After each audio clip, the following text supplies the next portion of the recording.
Most cartoon babies cry, sleep, and need constant attention. But Maggie Simpson? She shoots crime lords, commands mafia respect, saves her father from drowning, and leads full-scale prison rebellions. And she does it all without saying a single word. So today, we're breaking down her most insane moments to figure out just how strong this baby really is. And trust me, she is way stronger than you would imagine. Let's start with the moment that shocked the entire world. In 1995, The Simpsons pulled off one of television's biggest mysteries with a two-part episode that had everyone asking the same question: who shot Mr. Burns? The evil nuclear plant owner had crossed basically everyone in Springfield. He stole oil from the elementary school, fired loyal employees, and then built a massive device to literally block out the sun so people would be forced to use his electricity. The whole town wanted him dead. After a heated town meeting, Burns walked into the parking lot and struggled with someone before a gunshot rang out. He collapsed onto a sundial, and the entire summer, people speculated about who pulled the trigger. Was it Smithers, Homer,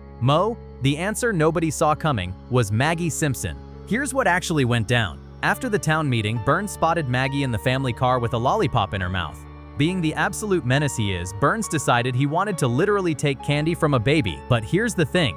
Maggie wasn't having it. Burns struggled so hard trying to yank that lollipop away that his gun slipped from its holster and fell right into Maggie's hands. The gun discharged, shooting Burns and sending him to the hospital. When the truth finally came out, Chief Wiggum refused to arrest her because no jury would convict a baby. But then came the most chilling part. Right after Marge said it must have been an accident, Maggie's eyes shifted in a way that suggested she knew exactly what she'd done. The question still haunts fans to this day. Was it really an accident? Either way, Maggie managed to do what dozens of adults couldn't. She took down the most powerful man in Springfield. But shooting Mr. Burns wasn't even her first display of tactical genius. Years earlier in 1992, Maggie proved she could organize and execute a full prison break operation.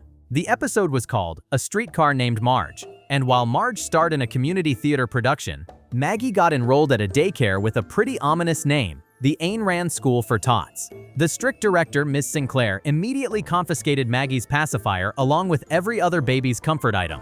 Big mistake. Maggie wasn't about to let some authoritarian daycare operator take what was rightfully hers. She organized the other babies for a coordinated assault on the pacifier locker. The whole sequence played out like The Great Escape, complete with the actual theme music from that movie. Maggie directed babies to stack toys to reach the high locker. And when that failed, she got thrown into the box, essentially solitary confinement for babies. But Maggie didn't give up.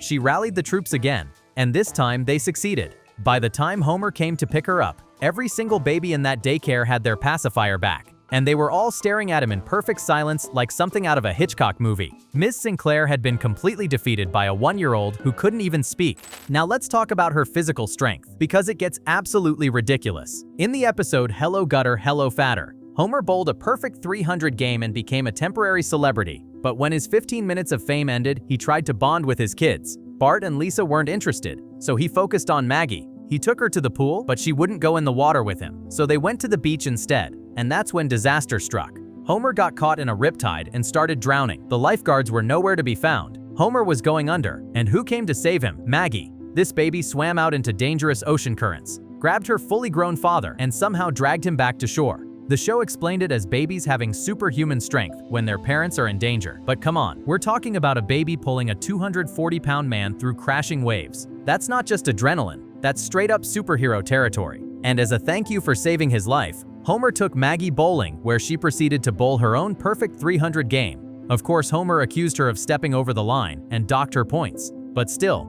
this baby's got skills on top of her insane strength. Speaking of life-saving heroics, Maggie has rescued Homer more than once, and the next time involved firearms. In the episode Papa's Got a Brand New Badge, Homer became Springfield's police chief and did such a good job that he made some serious enemies. Fat Tony, the head of Springfield's mafia, decided Homer needed to be taken out. So Fat Tony and his crew rolled up to the Simpson house with guns drawn, ready to execute Homer gangland style. They burst through the door, weapons ready, and then something incredible happened. Gunshots rang out, but they weren't coming from the mobsters. Every single one of Fat Tony's guys got shot and collapsed to the ground. Homer looked around confused and said he must have a guardian angel with a rifle. He had no idea that Maggie was sitting in her bedroom window with a hunting rifle, picking off mobsters like a trained sniper. Think about that for a second. Maggie had to locate the rifle, load it, aim it, account for distance and movement, and take out multiple armed criminals. And she did it all from her bedroom. Those mobsters never stood a chance against a baby with perfect aim and zero hesitation. But Maggie's rescue missions get even more impressive when you consider her solo operations. In the episode Midnight Towboy, Homer became a tow truck driver and got a little too aggressive with his towing. He towed cars from a rival town, which violated territorial rules between tow truck drivers. A guy named Louie from Goodopolis wasn't pleased, so he lured Homer into his territory and locked him in a basement prison with other drivers who had crossed the line. Homer was trapped with no way out, and after 4 days, Marge started panicking. Maggie heard her mother's distress and decided to take matters into her own tiny hands. She used a doll to fake her presence in the crib, climbed out, slid down the staircase banister, and hopped onto Santa's little helper like he was a horse. Then this baby rode the family dog all the way to Goodopolis, located the prison, and used a passing tow truck's hook to rip the bars off the window and free Homer. She did all of this without any adult help, without GPS, and without even knowing how to talk. The level of independence and problem-solving required for that mission is absolutely insane. Most adults couldn't pull that off. Now here's where things get really interesting. In a more recent episode from 2021 called A Maid Maggie, Maggie became the goddaughter of Fat Tony, Springfield's mob boss. At first, Marge was horrified by the idea, but Fat Tony genuinely cared about Maggie and showered her with gifts. The transformation was immediate. Maggie got armed guards at the playground. Her longtime enemy Gerald, the baby with the one eyebrow who'd been her nemesis for years, finally backed down. Other babies started paying her tribute. She became essentially a mafia princess. The best part? Fat Tony's own crew started getting nervous around her. These are hardened criminals who've committed countless felonies, and they were intimidated by a baby. Maggie had presence, power, and respect from people who respect nobody. She commanded authority without saying a word, and even when Fat Tony eventually stepped down as her godfather, the impression she left was undeniable. She'd tasted power and knew exactly how to wield it. And we can't forget her role in the Simpsons movie. When the entire town of Springfield got trapped under a giant dome by the EPA, chaos erupted. The villain Russ Cargill captured Homer and was about to execute him with a shotgun.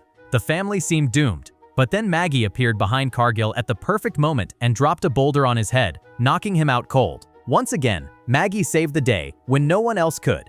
She had perfect timing, perfect execution, and zero fear. For a baby who spends most of her time sucking on a pacifier, she sure knows how to handle high-pressure situations. So let's break down what we've learned about Maggie Simpson's strength. She's got marksmanship that would make a Navy SEAL jealous. She's got the strategic mind to plan and execute prison breaks. She's got superhuman strength to save drowning adults. She's got the independence to travel to other towns and rescue kidnapped family members. She's got the presence to command respect from literal mobsters. And she's got perfect timing to save lives at critical moments, all before she can even walk properly or say more than one word. Maggie Simpson isn't just strong, she's legitimately one of the most dangerous beings in Springfield, and nobody realizes it because she's a baby. If she ever learned to talk and decided to use her full potential, the whole town would be in serious trouble. But since you made it this far, you've got to hit that subscribe button. Seriously, less than 1% of you watching are actually subscribed, and that's just criminal, so do it now.